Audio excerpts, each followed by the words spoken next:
Remember, do not underestimate the power of PlayStation.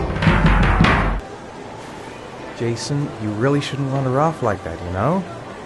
There's an awful lot of people in here. Please, Dad, can I have one? Jason!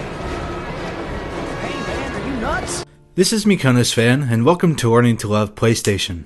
Today we're looking at Quantic Dreams' early 2010 PS3 title, Heavy Rain. Before now, I only knew a couple things about Heavy Rain. One, that some guy walked around shouting, "Jason!" Two, that a lot of people on the internet really hate this game's director and subsequently hate this game. And since Heavy Rain's release, I've only ever seen love or hate for this game. It evokes very strong opinions from those in gaming communities, and I was honestly prepared not to like it after years of cynicism against it. While the game certainly has a few points where it kinda stumbles, I walked away from it surprised by how much I enjoyed it. So, if you live under a rock like me, Heavy Rain's playstyle is a unique one. Hold R2 to walk, control the direction you're moving with the analog stick, and prompt some dialogue by holding down L2. Everything else is dictated with QuickTime event formatted prompts. Hold up, mash X, hold down 3 buttons in a sequence. It can be a bit to wrap your head around sometimes. The game's tutorial walks you through everything rather effectively, however. This control scheme has led to many feeling that Heavy Rain isn't an air-quote real video game, but it sat just fine with me. My main complaint with the controls is that walking just feels really clunky at times. If you're in a tight space, it's rather awkward to navigate, and sometimes changing camera angles can throw you off, leading you to rather idiotically walk around like a dunce. Other than that, when Heavy Rain works, it works. Some fight scenes can feel a little bit drawn out, but you do feel a slight fatigue in these combat situations from all the button prompts the game can throw at you, which actually made me feel more immersed in the game, when I was absolutely certain it would have the opposite effect. In summary, I hope you know your PlayStation controller layout quite well. Heavy Rain lives or dies by its narrative. You're not playing this game for its gameplay, you're playing it for its branching story that can lead to a number of different endings depending on your choices throughout. These aren't black or white moral decisions that fill a gauge in game, and none of them lead to a game over screen from which you start from again. No matter what, your decisions will lead to one of the game's endings. The elevator pitch for Heavy Rain's plot is that there's a twisted killer who steals young boys and places them in some sort of contraption right before heavy rainfall.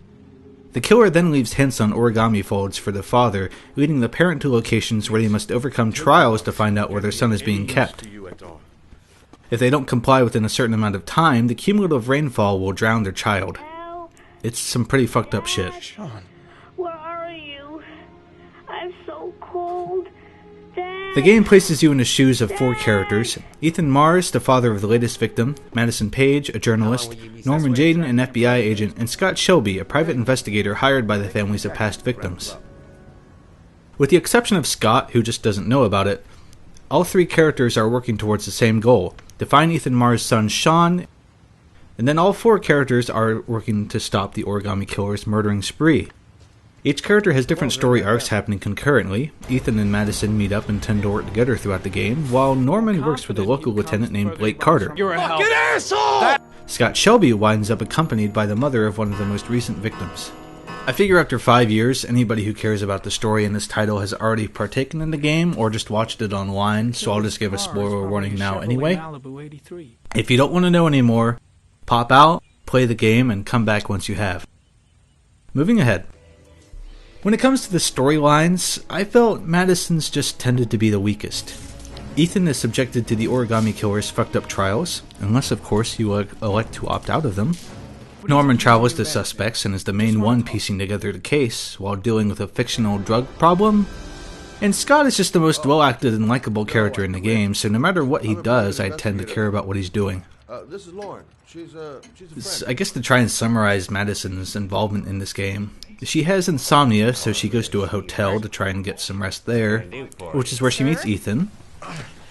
And she winds up falling in love for him and helping him out as best as she can, traveling to a nightclub in a discredited surgeon's house. There's just something about her involvement in the story that isn't as tense or gripping as the other 3. I suppose it gives you a chance to breathe between more intense portions of the game, but all in all, she just has a more or less hard to believe romantic relationship with Ethan, and then just starts risking her life to help find this guy's son? I mean, that's respectable and all, but I don't know, to me it just wasn't the strongest.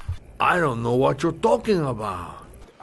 And while we're taking some easy shots at the game, sometimes it's just awkward. Ethan's facial expressions on occasion can make you take a step back and remove you from the experience. And there's a time or two where a scene can just turn into a comedy of errors. Let's take this scene at a party. You, as Scott, need to make your way upstairs to meet the owner. However, his bodyguards won't let you through. So you find a really drunk guy and tell him some dude over there said something about his mother, and the drunkard goes to pick a fight. This effectively makes a distraction, making the bodyguards leave and allowing passage. However, the confrontation is entirely one-sided vocally, with an impossibly awkward attempt at sounding drunk. There's no retaliation from the other man in this fight, aside from weird gesturing. The bodyguards say nothing, there's hardly any sound effects, the spoken dialogue doesn't match up with the body language. Just watch some of it. You big monkey in a cheap suit. You think you're a big man. I'm a bigger man. You just know. Hey. Don't touch me, motherfucker. Get out. Stop it! Stop it!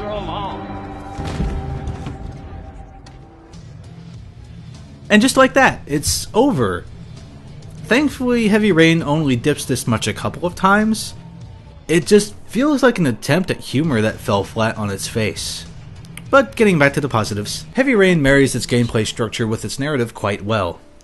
My ending for the game was actually a rather depressing one. I skipped out on 3 of the 5 killers' trials just to see what would happen, and I wound up with Ethan committing suicide, Norman ODing on that weird fictional drug, and with Scott being killed by his accompaniment I mentioned earlier.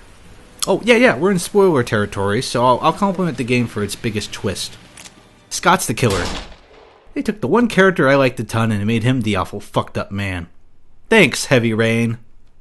Oh, I should also mention that Heavy Rain has some story DLC too. There were 3 individual episodes planned, but due to Quantic Dreams working towards implementing move support into Heavy Rain, as well as developing their next game, Beyond Two Souls, only 1 episode was ever actually released. And speaking of move controls, I don't have PlayStation Move, so I can't speak to whether that 1 or 2 gigabyte patch was worth it, but hey, more power to you if that's available to you, I guess. Anyway. Heavy Rain Chronicles, the Taxidermist, follows Madison through some investigative journalism she was conducting before the events of Heavy Rain. Everything is confined to a singular house in an ordinary neighborhood. Breaking inside reveals that the dude who lives here is an insane murderer, but not the origami killer.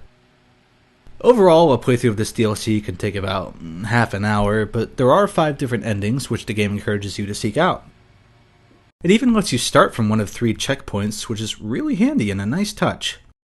I actually enjoyed the story, however it's fair to point out that the returning actress for Madison plays her kind of differently, which can be a little off-putting. Scott Shelby's actor also plays the Taxidermist, who is unrelated story-wise, so you have to wonder why? These little oddities don't ruin the experience, but they took me out of it a little at least. Though, if you enjoy Heavy Rain, this extra content tells a short but gripping narrative and comes recommended from me. Overall, Heavy Rain is a surprisingly engaging experience, bolstered by a great mystery and a great musical score, might I add. I was absolutely prepared to not care for it, but I found myself staying up at nights wondering what was going to happen next, and ultimately giving up on sleep to go back to play more. I didn't play it through more than once to see the other endings. In my mind, my Heavy Rain ending is the Heavy Rain ending. As depressing as it was, I don't want to go through it again. If you haven't played it, I highly recommend the game, and if nothing else, you can try the PS4 remaster coming in a few months. Thank you very much for watching, and I'll see you next time on Learning to Love PlayStation.